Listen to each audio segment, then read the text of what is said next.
یہاں اجلاس رکھا گیا تھا، اور اس کے ساتھ ہی آپ حضرات کو پتہ ہے کہ جمعیت علماء اسلام نے انتخابات میں ہونے والی دھاندلی اور ملک کی مجموعی صورتحال کے حوالے سے جو ایک سٹرونگ موقف اختیار کیا ہے، اور مولانا فضل الرحمان نے جو اپنا نقطہ نظر قوم کے سامنے رکھا ہے وہ کسی سے ڈھکا چھپا نہیں ہے، اس حوالے سے جے یو آئی نے 1 جون کو جنوبی پنجاب میں مظفر گڑھ شہر میں ایک جلسے کا اعلان کیا ہے، اور اس جلسے کی تیاریوں کے سلسلے میں آج جنوبی پنجاب کے ہمارے جماعتی جو ذمہ داران ہیں ان کا ایک مشترکہ اجلاس ہے جو بھی نماز عصر کے بعد ہوگا انشاءاللہ۔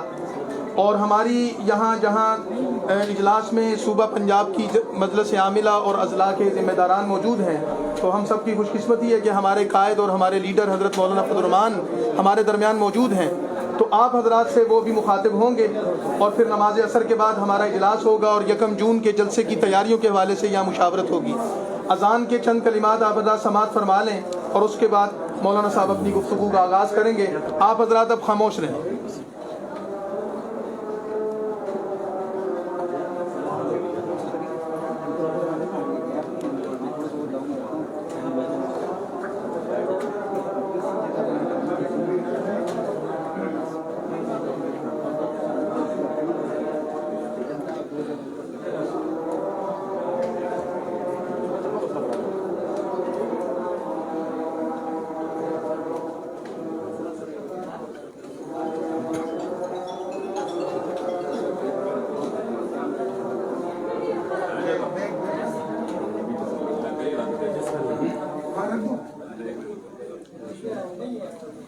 آپ سوالات سے شروع کر دیں۔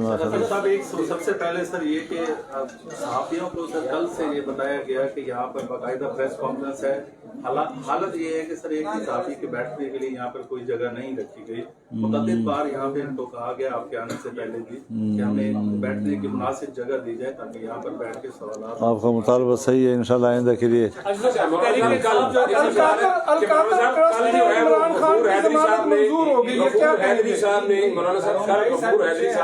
شہباز شریف صاحب سے ملاقات کی، وہ بتائیں گے وہ کیا پیغام لے کر گئے اور کیا پیغام لے کر آئے۔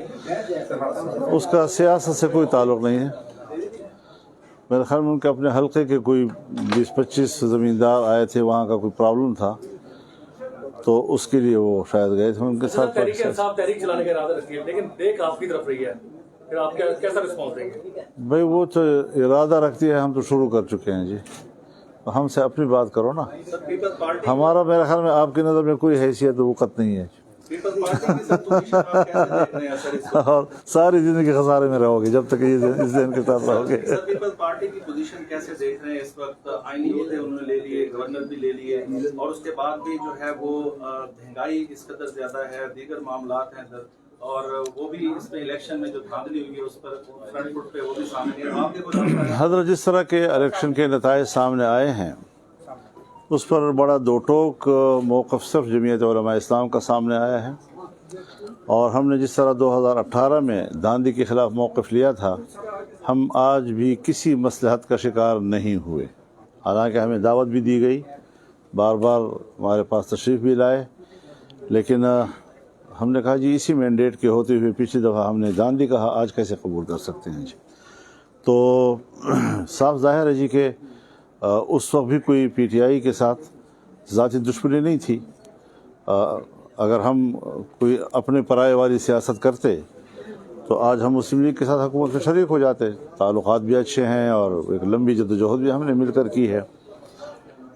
اس وقت جو حکومت ہے وہ حکومت مجھے نہیں لگتا کہ وہ ڈیلیور کر سکے گی جی، اور حالات بھی ایسے نہیں ہیں کہ جس طرح کی اسمبلی ہے یہ انتہائی کمزور اسمبلی ہے، اور حکومت بھی میں تو نہیں سمجھتا کہ کوئی اکثریت ملک پر حکومت کر رہی ہے، بلکہ مسلم لیگ کی تعداد حکومت کر رہی ہے، اور پیپلز پارٹی جو ہے وہ حکومت کا حصہ نہیں ہے، بس یہ ہے کہ حکومتی بینچوں میں بیٹھی ہوئی ہے، اور اگر کبھی تکلیف ان کو محسوس ہوئی تو پھر ان کی مرضی ہے تکلیف دور کرے یا تکلیف میں اضافہ کرے، یہ نہیں کہ ضروری کو ختم کریں گے اس کی ضرورت۔ صوبائی لیگ سر اربوں ڈالر کی زمین پراپرٹیاں خریدی گئی سیاستدانوں کی جانب سے، آپ کا اس میں نام نہیں ہے سر؟ میرا کبھی کسی زمانے میں کوئی نام آیا ہے؟ پوری تاریخ دیکھ لیجیے۔ اچھا مولانا اور آج تک بھی میں اگر میں الیکشن کے کاغذات کرنے کی تو مجھے یہ بھی نہ معلوم ہوتا کہ کورٹ کا نقشہ کیا ہوتا ہے ہمدرد.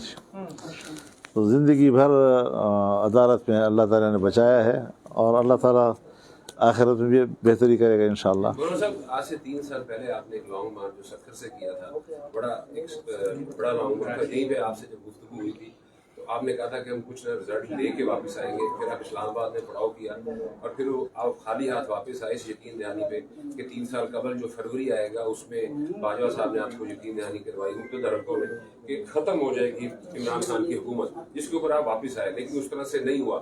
اس وقت اسٹیبلشمنٹ نے آپ کے ساتھ جو ہے جو آپ کا لانگ مارچ تھا اس کے اندر اسٹیبلشمنٹ کی قسم کی رضامندی شامل تھی, اور ابھی یہی کہا جا رہا ہے کہ پاکستان میں بغیر اسٹیبلشمنٹ کی رضامندی کے کوئی تحریک جو ہے وہ کامیاب نہیں ہو سکتی.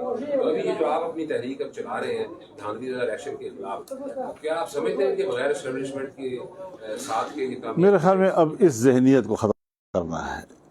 سوال تو آپ کا اتنا لمبا ہے کہ مجھ سے, لیکن اس ذہن کو ختم کرنا ہے کہ کیا ہم ملک میں اسٹیبلشمنٹ کے رضامندی کے بغیر کوئی تحریک نہیں چلا سکتے؟ کیا ہمارا ہر الیکشن ان کی مرضی سے ہوگا؟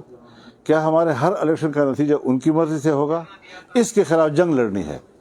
اور اگر قوم نہیں اٹھے گی اور قوم اپنے اس ووٹ کو تحفظ نہیں فراہم کرے گی تو پھر ہم مسلسل غلامی کی طرف جا رہے ہیں, اور ایک سرکاری محکمہ وہ ہمارا حاکم ہو اور ہم جو آئین میں حکمران کہلاتے ہیں, پارلیمنٹ جو حکمران کہلاتی ہے, وہ ماتحت ادارے کی شکل اختیار کر لے, یہ چیز کسی قیمت پر ہمیں قابل قبول نہیں ہے. اب ہم اپنی جماعت کے طور پر ہم نے اب تک 3 جلسے کیے ہیں, 3 عوامی اسمبلیاں کی ہیں, اور عوام کا جو اس پہ رد عمل تھا بہت ہی حوصلہ افزا تھا. اور انشاءاللہ آپ 1 جون کو مظفر گڑھ میں بھی اسی طرح کا عوام کا ایک رد عمل دیکھیں گے, کس طرح وہ اس جلسے میں آتے ہیں. اور یہ ہوتا ہے کہ آپ اپنا موقف جو ہے وہ دنیا کے سامنے بھیج رہے ہیں, اور انشاءاللہ اس میں ہم کوئی کمی نہیں دکھائیں گے انشاءاللہ. موجودہ حکومت کی عمر سر آپ کتنی دیکھ رہے ہیں؟ موجودہ حکومت کی سر عمر کتنی دیکھ رہے ہیں؟ میرے خیال میں حکومت ہے ہی نہیں, بس کچھ لوگوں کو اچھے مناصب مل گئے ہیں, اس کو انجوائے کرتے رہیں گے, باقی کچھ نہیں ہے. مولانا صاحب آپ نے ہمیشہ ایک مفاہمت کی سیاست کی, اور آپ کا نام اس لحاظ سے بڑا قابل قدر نظر سے دیکھا جاتا ہے کہ آپ مفاہمت کے زرداری صاحب کے بعد آپ بھی مفاہمت کے باش ہیں. تو ابھی کوئی مستقبل میں ہے اس طرح کا کوئی چانس کہ آپ دوبارہ نون لیگ کے ساتھ جو ہے کوئی مفاہمت کریں؟ دیکھیے, لفظ مفاہمت ہے تو اچھا لفظ, برا لفظ تو نہیں ہے, لیکن جب اپنے ہی چھوڑ کے چلے جائیں تو پھر یہ ہے وہ وقت کہ ہم اپنے موقف پہ ڈٹے رہیں, اور انشاءاللہ قوم ہمارے ساتھ ہے اور رہے گی انشاءاللہ.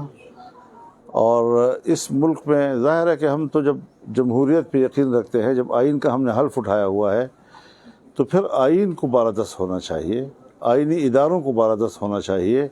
یہ نہیں کہ اسٹیبلشمنٹ جو ہے وہ ملازم بھی ہو اور وہ حاکم بھی ہو, بیک وقت 2 چیزیں نہیں ہو سکتی. مولانا صاحب, بڑی باتیں ہو رہی ہیں اسلام آباد میں کہ پی ٹی آئی دوبارہ جو ہے اسٹیبلشمنٹ کے ساتھ معاہدہ کرنے جا رہی ہے, بات چیت کرنے جا رہی ہے. کس نظر سے دیکھتے ہیں اگر یہ تحریک انصاف اسی طرف ڈگر پہ چل پڑتی ہے تو ایک جس طرح تحریک چلانے جا رہے ہیں آپ, تو کامیاب تحریک نظر نہیں آتی؟ کیونکہ اصل میں بیٹا, مولانا صاحب بیٹھ کیجیے گا, ابھی تھوڑی دیر پہلے اسلام آباد ہائی کورٹ کا فیصلہ ہے, 190 ملین پاؤنڈ میں عمران خان کی ضمانت لے لی گئی ہے.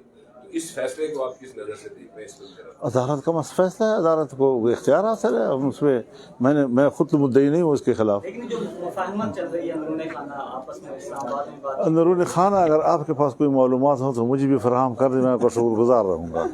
مولانا صاحب اگر آپ الیکشن جیتے تو پھر جیتے تو پھر صحیح تھا الیکشن, یا اب میں پچھلی دفعہ نہیں جیتا تھا, اب کہ جیتا ہوں, یہ مد نظر رہے. مولانا آپ کے شہر سے وزیر اعلیٰ اور گورنر کے پی کے بنائے گئے ہیں, اتنا اہم شہر آپ کا ہو گیا, کیا کہیں گے اس کے اوپر؟ میرے خیال میں میری خوش قسمتی ہے کہ میرا مد مقابل جو ہے وہ دونوں بڑے منصب لے رہا ہے, اور ایک صوبے کا گورنر اور وزیر اعلیٰ میرے حلقے سے ہیں. جو جیتے نہیں ہیں لیکن بس ہیں. جب حکومت سازی ہو رہی تھی تو جی جب یہ حکومت سازی ہو رہی تھی جنرل الیکشن کے بعد تو کسی اسٹیج پہ آپ کو بھی صدر پاکستان کی آفر ہوئی تھی؟ صدر پاکستان کے آفر نہیں ہوا کرتی جی. یہ غلط بات ہے کہ میں ایسی پالیٹکس کروں کہ جس میں ہم آفرز کی بنیاد پر چیزیں قبول کریں گے جی. کون ہوتا ہے جو مجھے صدارت کا آفر کرتا ہے؟ کون ہوتا ہے جو مجھے وزیر اعظم کا آفر کرتا ہے؟ ہوتا کون ہے جو مجھے وزیر اعلیٰ کا آفر کرتا ہے؟ عوام اگر مجھے ووٹ دے گی اور میں اس پوزیشن میں ہوں تو میں صدر بھی بنوں گا، میں وزیر اعظم بھی بنوں گا، میں چیف منسٹر بھی بنوں گا، اور وہ میرا آئینی اور قانونی استحقاق ہوگا. اور اسی اساس پر ہم یہ اس سیاست میں حصہ لے رہے ہیں کہ یہ ہمارا استحقاق بنے. اور یہ کہ 5 سیٹوں کے ساتھ میں کہوں کہ اب میں صدر بن جاؤں، یہ کوئی میری سیاست تو نہیں ہو سکتی پھر جی. کسانوں کا بڑا ایشو چل رہا ہے، کسانوں کو آپ اس تحریک میں اپنے ساتھ لے کے چلیں گے کیونکہ کسانوں کو اس دفعہ بہت زیادہ ظلم کیا گیا، گندم نہیں خریدی گئی حکومت کی جانب سے، کسان بیچارہ سڑکوں پہ آ گیا ہے. کسان کے ساتھ ہم شانہ بشانہ کھڑے ہیں اور قدم قدم پر ان کے ساتھ ہیں. بہت مظلوم ہے اس وقت، خاص طور پر پنجاب کا جو کسان ہے. یعنی آپ کے پاس اگر 45 لاکھ ٹن گندم موجود ہے، پھر آپ نے 35 لاکھ ٹن کیوں منگوایا؟ جبکہ اوپر سے آپ کا موسم بھی برداشت کا آ رہا ہے اور پاکستان کا اپنا گندم بھی آئے گا، تو کدھر جائے گا یہ؟ لہٰذا عام کسان کے ساتھ جو ظلم کیا گیا ہے اس وقت، اس کا پوچھ گچھ بھی ہونا چاہیے نا. یعنی صرف یہ تو نہیں کہ کسان پر ظلم ہو گیا، اب کسان کے رونے میں ہم ان کے ساتھ شریک ہو جائیں، کسان کے احتجاج میں ہم ان کے ساتھ شریک ہو جائیں. جنہوں نے یہ ظلم کیا ہے ان کا محاسبہ کیوں نہیں کیا جا رہا؟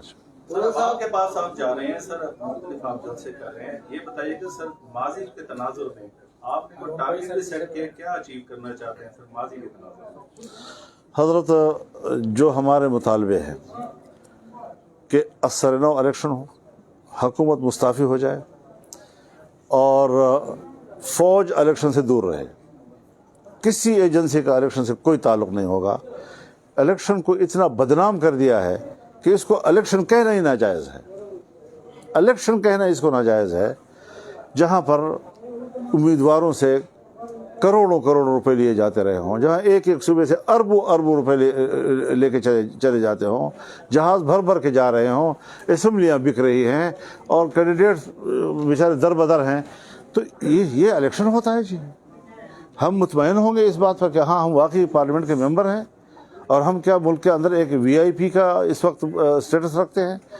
اس حوالے سے ہمارا موقف بڑا واضح ہے اور ہم جو کچھ کہہ چکے ہیں انشاءاللہ اسی جگہ پہ معاملات کو پہنچائیں گے کہ معاملات ٹھیک ہو جائے ملک کی. مولانا صاحب، عالمی جو سیاست ہے اس پہ بھی آپ کی بڑی گہری نظر ہے. آج سے 2 روز قبل انڈیا نے ایران کی چاہ بہار جو پورٹ ہے اس کا 10 سال کے لیے جو ہے وہ لے لیا، اس کا قبضہ لیا ہے اور 10 سال کا ایگریمنٹ ہوا ہے. آپ اس کو کس نظر سے دیکھتے ہیں؟ جبکہ امریکہ نے ہمیں تو منع کیا پابندی کی وجہ سے کہ آپ اپنی گیس پائپ لائن آگے نہیں جا سکتے، کوئی تجارتی معاہدہ نہیں کر سکتے.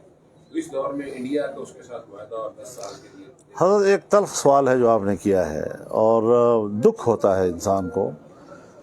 نکلے تھے ہم سری نگر کو لینے کے لیے، ہاتھ سے جا رہا ہے مظفر آباد. یہ پالیٹکس ہے ہماری. ہم نے چین جیسے دوست کے ساتھ اتنا بڑا معاہدہ کیا میگا پروجیکٹس کے حوالے سے، اور اس نے پاکستان کو پرائرٹی دی گرم پانی تک پہنچنے کے لیے، اور بین الاقوامی تجارت کے شاہراہ پاکستان کو قرار دیا انہوں نے. ہم نے ان کو کیا جواب دیا؟ آج پاکستان میں تمام میگا پروجیکٹ بند کر دیے گئے ہیں. وہ جو 1.5 سال کی حکومت تھی اس میں بھی جو پروجیکٹس اناؤنس ہوئے تھے ابھی تک اس کے بارے میں کچھ نہیں معلوم کہ ان کا کیا بنے گا، کیا وہ ہمارے اگلے بجٹ میں آئیں گے یا نہیں آئیں گے. تو یہ ساری صورتحال ہے کہ آپ کا افغانستان کے ساتھ بھی جھگڑا، اور ظاہر ہے جی کہ ہمارے اوپر تو یہ لوگ زوراور ہیں. ناحق پر ہوتی ہوئی بھی آپ کو کہنا پڑے گا کہ تم حق پر ہو. ناحق پر ہوتے ہوئے بھی آپ کو کہنا پڑے گا کہ تم حق پر ہو. نتیجہ کیا نکلے گا کہ واخان کے راستے سے افغانستان چین کے ساتھ ڈائریکٹ ہو جائے گا، پاکستان سے بے نیاز ہو جائے گا، اور ہلمند کے راستے سے ڈائریکٹ ہو جائے گا ایران کے ساتھ اور چابہار پہ جا کے پہنچ جائے گا.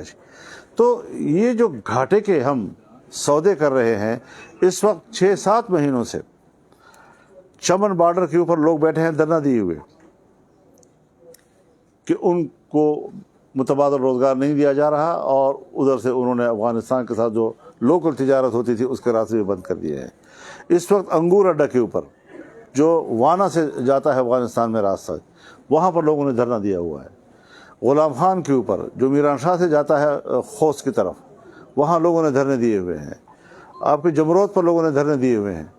تو ہم نے تو ان کو باقاعدہ بریف کیا تھا کہ پاکستان کو اتنی بڑی اپرچونٹی مل رہی ہے آنے والے مستقبل میں کہ اگر یہ سی پیک خیبر پختونخوا اور پھر بلوچستان کے روب سے لے کر گوادر تک جاتا ہے تو 9 گیٹ ویز ہیں جو پاکستان کو افغانستان کے راستے سے وسط ایشیا کا راستہ دکھاتے ہیں، اور پورے وسط ایشیا جو ہے آپ کی تجارت یا آماجگاہ بن جاتی، لیکن ہم اسی افغانستان کے ساتھ معاملات پہ الجھ رہے ہیں۔ سرحدات ہم نے بند کر دی ہیں۔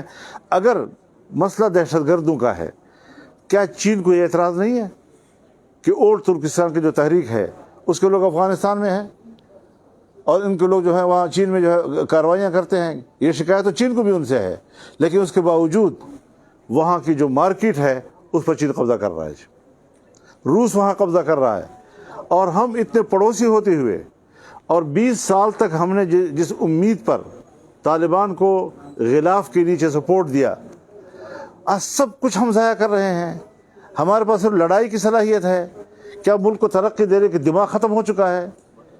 کیا ملک کی ترقی کے پہلو جو ہے وہ ہم نے نظر انداز کر دیے ہیں؟ صرف لڑنے کا پہلو رہ گیا ہے۔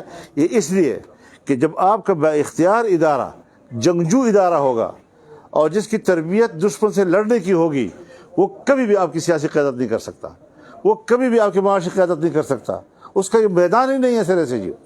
لہذا پاکستان اس وقت گھاٹے کا سفر کر رہا ہے، اس کا گھاٹے کا مستقبل ہے، اور کیا جانے، لیکن ہم اپنی آواز جو ہے اس حالات میں بھی۔ آپ کی جو تحریک ہے واقعی الیکشن زیادہ الیکشن کے خلاف ہے یا کسی کی ایکسٹینشن کے لیے، یا کسی کی ایکسٹینشن کے لیے؟ یہ آپ کے صحافیانہ باتیں ہیں، آپس میں گپ شپ لگایا کرو کبھی اپنے دفتر میں، کم از کم مجھ جیسے آدمی کے ساتھ یہ سوال آپ کیا کہ حکومت اس وقت مسلسل اسٹیبلش کرنے کی کوشش کر رہی ہے کہ تجارت بہتر ہو رہی ہے، معاشی اشاریے جو ہے وہ بہتری کی جانب جا رہے ہیں، تو آپ اس پہ کیسے خصوصاً پنجاب میں سر کیا ہے؟ دیکھیے، حکومت ہو تو اس کا جاب ہوتا ہے، اپنا جاب کا احسان ہم پہ نہ ڈالیں جی۔ انٹیلیجنس ہے تو اس کا انٹیلیجنس کا جاب ہے، اس کا کوئی ڈپلومیٹ ہے تو ڈپلومیسی اس کا جاب ہے، حکومت ہے تو حکومت اس کا جاب ہے۔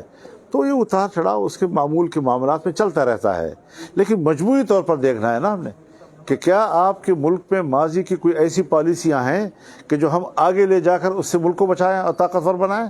کیا آج ہم نے کوئی طویل المدت ایسی پالیسیاں دی ہیں کہ ہم اپنا بجٹ آگے بنا سکیں گے؟ ہمارا بجٹ اس وقت FATF کے ہاتھ میں ہے، IMF کے ہاتھ میں ہے، ورلڈ بینک کے ہاتھ میں ہے۔ انہی لوگوں نے آپ کے بجٹ بنانے ہیں، اور ان کو سکور کر رہی ہے ہماری فوج، وہ تحفظ دے گی ان کو، اور اسمبلی بھی بس ہوگی اور قانون سازی کرے گی۔ اچھا مولانا صاحب، اس تحریک کے وسیع تر مفاد میں آپ عمران خان صاحب سے بھی مل سکتے ہیں یا ان کو شامل ہونے کی دعوت دے سکتے ہیں؟ دیکھیے، ہر چیز باوقار انداز سے ہو، اس میں کوئی شک نہیں ہے کہ 10 12 13 سال ہم ایک دوسرے کے بڑے مد مقابل رہے ہیں، اور ہمارے بڑے تحفظات ہیں، اور ان کو اگر دور کیا جاتا ہے تو ہم سیاسی لوگ ہیں، مذاکرات سے بھی انکار نہیں کریں گے، اور مذاکرات کے لیے اگر ماحول بنتا ہے تو اس کی بھی حوصلہ افزائی کریں گے۔ ہم کوئی مستقل جھگڑے اور جنگ اور تلخیاں اس کو باقی رکھنا نہ ملک کے مفاد میں سمجھتے ہیں، نہ ہماری سوسائٹی کے مفاد میں ہے۔ آپ کی طرف سے عمران خان کے لیے، جی آپ کی طرف سے سر اوپن ہے عمران خان کے لیے؟ سر یہ ذرا واضح کیجیے گا کیا اگر آپ کو ضرورت پڑتی ہے یا آپ حضرت، میرے پاس ان کے 2 وفود آئے ہیں، اس کے باوجود ان کے لوگ جو ہیں وہ مجھے مسلسل مل رہے ہیں، چاہے آف دی ریکارڈ مل رہے ہیں یا میڈیا کے سامنے مل رہے ہیں تو ملتے ہیں، اور یہی گفتگو چل رہی ہے کہ ہم کس طرح آپس کی جو تحفظات ہیں ان کو دور کرنے کے لیے ماحول بنائیں۔ مولانا صاحب، آپ کا جو بھی موقف ہوتا ہے وہ بڑا تحریک چلانے جا رہے ہیں دھاندلی کے خلاف، کیا آپ نے جو افغانستان کے خلاف ایک آواز اٹھائی کہ افغانستان کے ساتھ تعلقات بہتر ہونے چاہیے، یہ اس کا نشانہ بنایا گیا آپ کو جو الیکشن ہرایا گیا جس کے خلاف آپ تحریک بھی چلانے جا رہے ہیں؟ یہ تو تجزیہ کرنا پڑتا ہے۔ کیا افغانستان میں امارت اسلامیہ امریکہ کے لیے واقعی قابل قبول ہے؟ میں سمجھتا ہوں کہ وہ ہر قیمت پر ان کو کمزور کرنے میں دلچسپی رکھتے ہیں، اور کمزور کرنے کے لیے ان کے پاس پاکستان جیسا مفید ٹول اور نہیں ہے۔ اسی طریقے سے اگر ہم حماس کی بات کرتے ہیں، امریکہ اور مغرب کی نظر میں وہ ایک دہشت گرد تنظیم ہے۔ امارت اسلامیہ بھی ابھی تک ان کے نزدیک دہشت گرد تنظیم ہے، ابھی وہ بلیک لسٹ سے نہیں نکلے ہیں جی۔ اب جب میں ان کے پاس جاؤں گا اور پاکستان کے تعلقات کی بہتری کے لیے جاؤں گا، یا میں جاؤں گا اور فلسطین کے ساتھ یکجہتی کے لیے میں جاؤں گا، تو یہ ان کی جو خارجہ پالیسی ہے وہ اس کے بالکل متصادم ہے۔ تو ظاہر ہے کہ پاکستان کی سیاست پر جب امریکہ اثر انداز ہوگا تو یہ چیزیں جو ہیں آپ اس کا تجزیہ کریں کہ کیا ہمیں نقصان پہنچانے میں ان کا بینیفٹ ہے یا نہیں ہے۔ مولانا صاحب حکومت بھی گرینڈ ڈائیلاگ کی بات کر رہی ہے، رانا ثناء اللہ بھی کہہ رہے ہیں کہ عمران خان کو رہا ہونا چاہیے، میاں محمد نواز شریف بھی یہی چاہتے ہیں، تو اگر حکومت گرینڈ ڈائیلاگ کو آگے بڑھاتی ہے تو آپ اس کا حصہ بنیں گے یا صرف تحریک انصاف سے بات کریں گے؟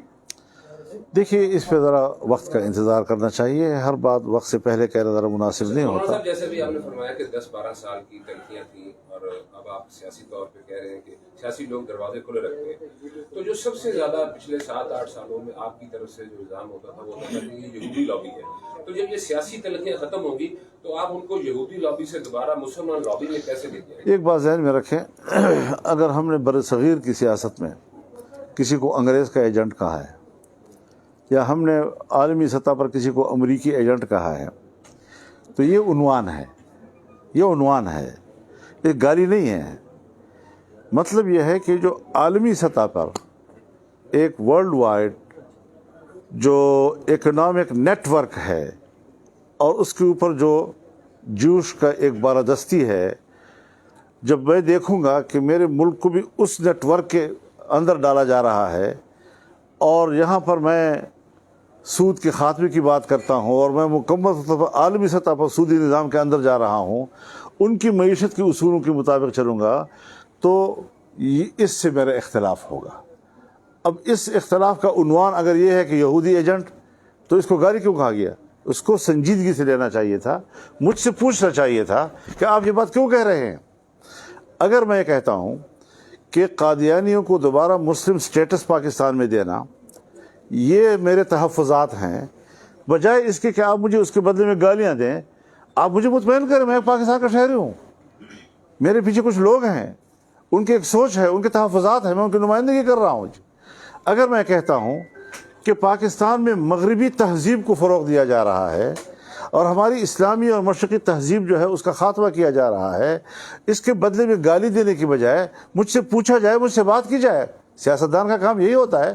اگر میں نے آپ کے اوپر کوئی اعتراض کیا ہے یا آپ کے ساتھ میں نے کوئی ایک تحفظات کا اظہار کیا ہے، تو آپ کا فرض بنتا ہے کہ آپ کہیں فضل الرحمان یہ بات آپ کیوں کر رہے ہیں مجھے، تاکہ جب میں آپ کے سامنے اپنی بات رکھوں تو آپ یا مجھے مطمئن کر سکیں اس بات پر کہ میرا ایجنڈا نہیں ہے، یا یہ کہ یہ میرا ایجنڈا ہے اور آپ کے مفاد کے لیے ہے، کچھ تو کرنا پڑے گا نا جی۔ تو یہ چیزیں جو ہے ان کو سیاسی طور پر ہم لے رہے ہیں، اور آج جب ان کے لوگ آئے ہیں، اگر یہ لوگ 12 سال پہلے بھی آتے تب بھی میرا یہی ایٹیچیوڈ ہوتا، اور اگر آج آئے ہیں تب بھی میرا وہی ایٹیچیوڈ ہے۔ بہت شکریہ۔ عدالتی نظام جو ہے وہ اس وقت چل رہا ہے، آپ عدالتوں میں نہیں گئے، پی ٹی آئی عدالتوں میں گئی ہے، آپ سمجھتے ہیں کہ اب ضمنی الیکشن بھی ہو رہے ہیں اور آپ ایک عوامی جو ہے عوام سے رابطے میں ہیں، تو آپ سمجھتے ہیں کہ عدالتی نظام میں کوئی انصاف ملے گا جو لوگ عدالت میں گئے ہوئے ہیں الیکشن کے خلاف؟ حضرت ہمارے ہاں ساری چیزیں شخصیات کے گرد گھومتی ہیں۔ کسی محکمے میں ایک اچھا افسر آ گیا، اس نے 2-3 سال اس محکمے میں گزارے اور اچھی کارکردگی دکھائی، وہ کمال کر دیا، کمال کر دیا، کمال کر دیا۔ کوئی منسٹر اچھا آ گیا، ایک پارٹی کا منسٹر ہے، بہت دیانتدار آدمی ہے، اس نے اچھی کارکردگی دکھا دی، ہم کہتے ہیں زبردست ہو گیا، میری حکومت میں دیکھو آپ نے کیا دیکھا جی۔ یہ سب عارضی ہوتے ہیں جی۔ عدالت بھی ایک جج آتا ہے، وہ اپنی کارکردگی دکھاتا ہے، ہم اس کی تعریف کرتے ہیں، اس کا معنی یہ نہیں کہ عدلیہ ٹھیک ہو گئی ہے، وہ جج ٹھیک ہے۔ مجموعی طور پر ہمیں دیکھنا ہے کہ کیا ہماری عدلیہ قابل اعتماد ہے، کیا آپ کی عدلیہ عدالت عظمیٰ اس کا کوئی ایک فیصلہ دنیا کی دوسری دنیا میں جب وکیل پیش ہوتے ہیں ججوں کے سامنے اپنے ملکوں میں، کیا آپ کے ملک کی عدالت کا کوئی فیصلہ بطور نظیر مثال پیش کیا جاتا ہے؟ یہ بھی دیکھنا چاہیے نا جی۔ تو اگر پاکستان کے فیصلے اور عدالتوں کے فیصلے دنیا میں کسی کورٹ میں بطور نظیر پیش نہیں کیے جاتے تو اس سے آپ اندازہ لگائیں کہ مجموعی طور پر ہمارے ادارے کتنے گر چکے ہیں اور اپنا اعتماد کھو چکے ہیں. تحریک کا آپ نے آغاز کیا ہے تو کیا حکومت اور اسٹیبلشمنٹ کی جانب سے آپ سے رابطہ کیا گیا ہے؟ حکومت اور اسٹیبلشمنٹ کی طرف سے رابطہ کیا گیا ہے کہ آپ کی مذاکرات میں آپ نے تحریک کا آغاز کیا؟ اگر میں کہوں کہ نہیں کیا تو بھی حقیقت کے خلاف ہوگا. اگر میں کہوں کیا ہے، آپ کا اگلا سوال ہوگا کس نے کیا اور کیا کہا ہے. بہت شکریہ.